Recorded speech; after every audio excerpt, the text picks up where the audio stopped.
ইচ্ছে হলে আপনি বেরিয়ে পড়তে পারেন রূপসী বাংলার রাঢ়বঙ্গে। আর এই রাঢ়বঙ্গের রূপসাগরে রয়েছে বাঁকুড়ার মুকুটমণিপুর, যেখানকার রূপকথা আপনি হয়তো শুনেছেন, কিন্তু একবার সময় বের করে যদি আপনি শাল পিয়ালের মাতালির খবর নিতে চান, তাহলে অবশ্যই আপনি ঢু মারতে পারেন সেখানে। সবুজ গালিচা বিছানো এই পাহাড়ি জগতে একবার গেলে মনের মণিকোঠায় তা তোলা থাকবেই।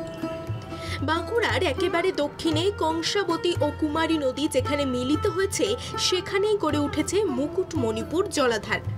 জলাধারের চারিদিকে যেদিকেই চোখ ফেরানো যায় সেদিকেই রয়েছে সবুজে ঢাকা ছোট ছোট পাহাড় আর টিলা।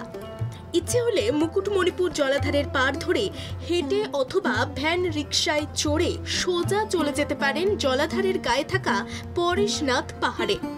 কথিত আছে এখান থেকে 1000 বছর আগে দক্ষিণ বাঁকুড়ায় জৈন ধর্ম প্রভাব ফেলেছিল, তাই এই পরেশনাথ পাহাড় হয়ে ওঠে জৈন তীর্থক্ষেত্র।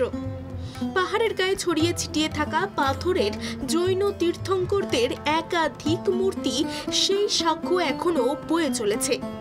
হাতে সময় ও ইচ্ছে থাকলে নৌকায় চড়ে মুকুটমণিপুরের গভীর জলে ভাসতে ভাসতে পৌঁছে যাওয়া যায় জলাধারের অন্য পারে থাকা ডিয়ার পার্কেও। হাতে একটু বেশি সময় থাকলে মুকুটমণিপুর থেকে গাড়ি ভাড়া করে ঘুরে আসা যায় ঝিলিমিলির জঙ্গল ও সুতান।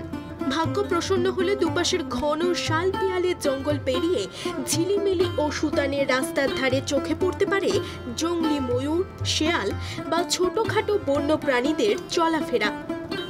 এই সবকিছু দেখে আপনার মনে হতেই পারে কংক্রিটের জঙ্গল থেকে স্বস্তির আর ভালো কিছু হতে পারে না।